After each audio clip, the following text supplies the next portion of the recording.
I do think, symptom screening would make sense. I do some of the like Betaine HCl challenge, which is what I was getting at.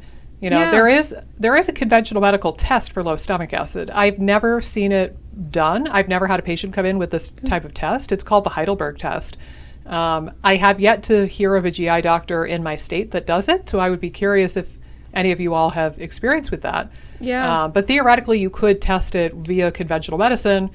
In, the hippy-dippy, crunchy health arena, we typically will tell people, take 1 capsule of Betaine HCl, see how you feel. If you get reflux, then quit it. Don't progress further. If you don't feel anything, you can progress up to 2 per meal.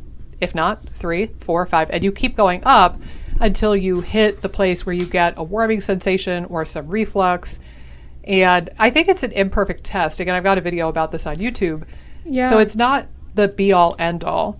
But I do think it can be helpful for some people, particularly if you're looking for any symptomatic changes. Like I've had people, for an example, who get up to some absurd number, like 12 capsules of Betaine HCl, and they feel nothing. And they're like, my naturopath told me I have to stay on 12 pills per meal forever. And I'm like, that's probably, I'm going to respectfully disagree. A, that's impractical. B, it's expensive. C, I think there's more to it than that story. But what I would say for those people is I wonder if they just have really thick, healthy mucus linings in their stomach and they are, they have adequate stomach acid, but they're blissfully unaware because they have a nice thick coat and they're not perceiving the acid. Right. I don't think those people are automatically doomed like, oh my God, you make 0 HCl. What's wrong with you? And I've had those people come to me where they're like, I have achlorhydria. I make no stomach acid. I'm doomed. And we talk about it. And I'm like, no, I don't think we can deduce that from this test. Yeah. But I do encourage people to do the full trial and go all the way up to 10 or 12 just to kind of gauge, because there have been those cases where, like, one lady comes to mind. Again, she was one, we had done multiple rounds of antimicrobials and we had definitely made progress, but we weren't quite there. She wasn't 100% symptom free. I think she was having like 2 diarrhea episodes per, month versus daily. So we were definitely getting there, but we weren't quite 100% done. And I sent her off to do the Betaine HCl test, and she came back and said, oh my God, like I got to basically, 8 capsules or something pretty high, and all symptoms resolved, completely gone. Like I'm happy and carefree, and she's like happy as a clam. And I'm like, all right. And between you and me, she would have been a good candidate to get her to slow down a bit and chew her food, because I do think that stress definitely plays a role in her pathology. But she was a person I also realized early on that she was not going to be super receptive to those conversations. Yeah. Maybe a smidge addicted to cortisol, if you will. So, it's like, all right, well, this is working for you, so you do what you want to do. Most people would want to shoot themselves in the eyeball taking 8 capsules of Betaine HCl every day. But if this is making you happy and you're more willing to do that, then have the conversation about how you're actually stressed and you don't want to admit it. Whatever, man. As long as you're happy. So maybe she'll come around to the rest of the conversation later on, but I didn't push it too much with her.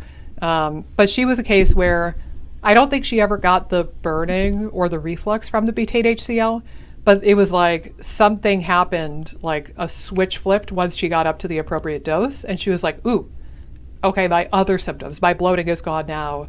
And after a while, she noticed, oh, I haven't had a diarrhea flare-up in several months.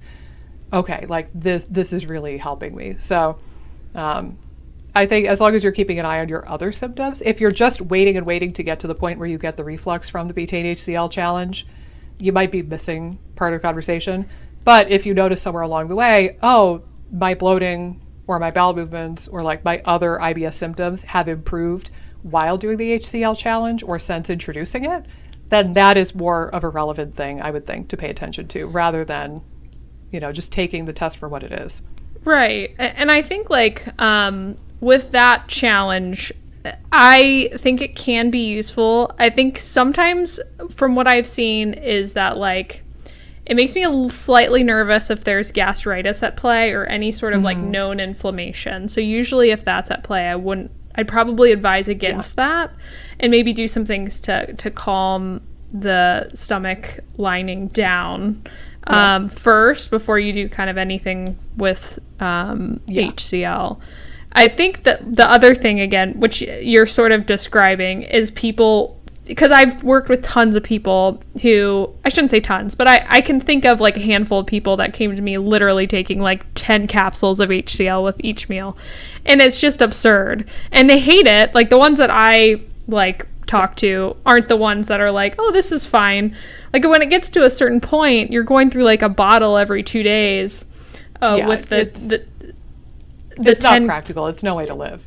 Yeah, 100%. So like I can see like again having some HCl and doing that challenge being useful as a diagnostic tool. And I think again HCl can certainly be helpful in certain cases. I definitely probably heavily focus on like the vagal stuff, the stress management stuff, the chewing stuff. Yep. But there's certain, like what you're saying, I can think of certain cases where like the same scenario where instead of necessarily doing the work, you have to read like what your client or patient is more likely to do and more likely to be happy with. If they're happy taking 10 HCl caps a day or like with each meal, I'm not really going to like tell them no. But yeah, I think like it's not a root cause. It's not a root causal approach to stomach acid, but it can help support stomach acid, and it can also be a good like diagnostic tool, as you were saying.